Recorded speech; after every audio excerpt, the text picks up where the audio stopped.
Good evening, Doctor. My name is Winfred Katushabe. Registration number VU MHR 2511 -0449 evening program. Today I'm presenting about talent management module called MHR 1101. I'm discussing about ethics in recruitment and selection. What is recruitment? This is the process of attracting qualified people to apply for a job, while selection involves choosing best candidate from those who have applied. Recruitment is a little bit extensive because it involves scrutinizing the applications to compare and see relevant documentations, and then of course selection also involves a process of evaluating all that has been selected now to get those that really fit the job.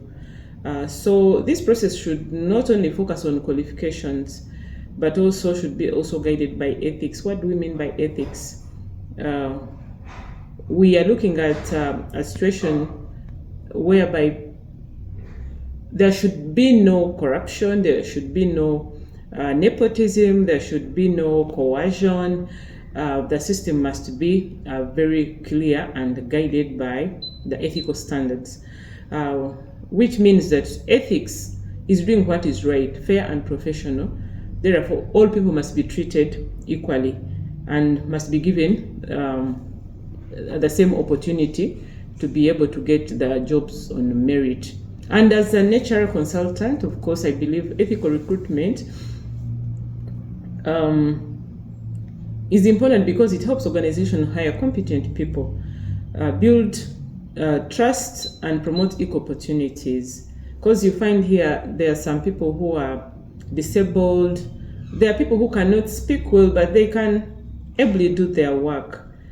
So when applicants know they are being treated fairly, they develop that confidence in the organization. Even if you don't select them at that particular moment, they will know that this organization has a good reputation and they can always come back and if any other opportunity surfaces.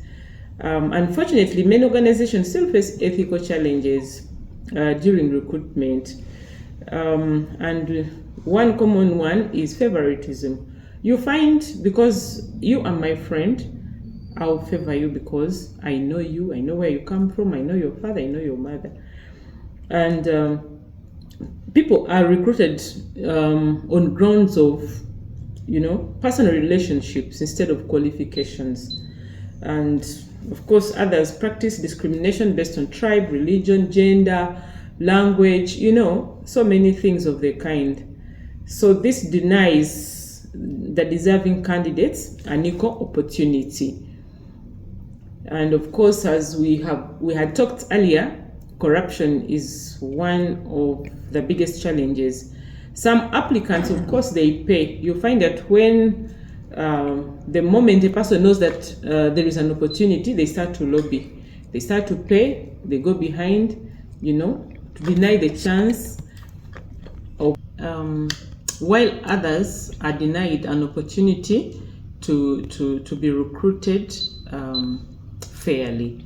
And of course, there are other cases like sexual harassment.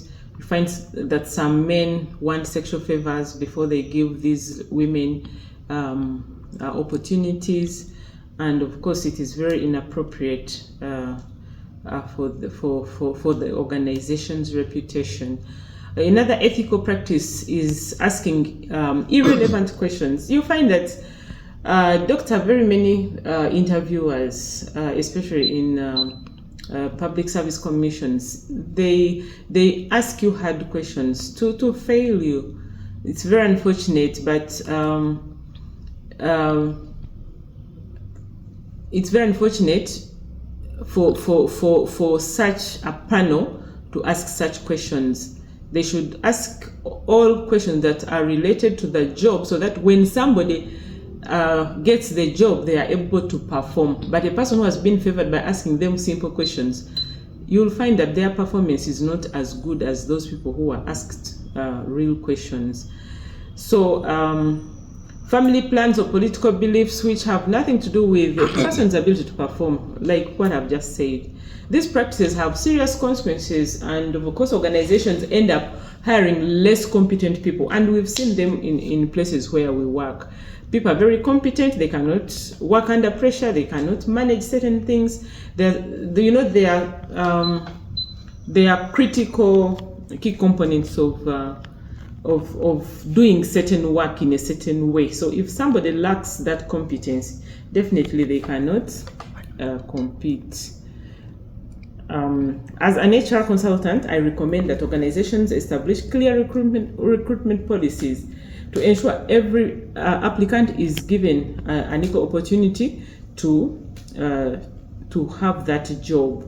And interviews should be conducted by panels rather than one individual to reduce on the bias and transparency. Then also, vacancies should be advertised openly so that people can get to know them, other than going behind,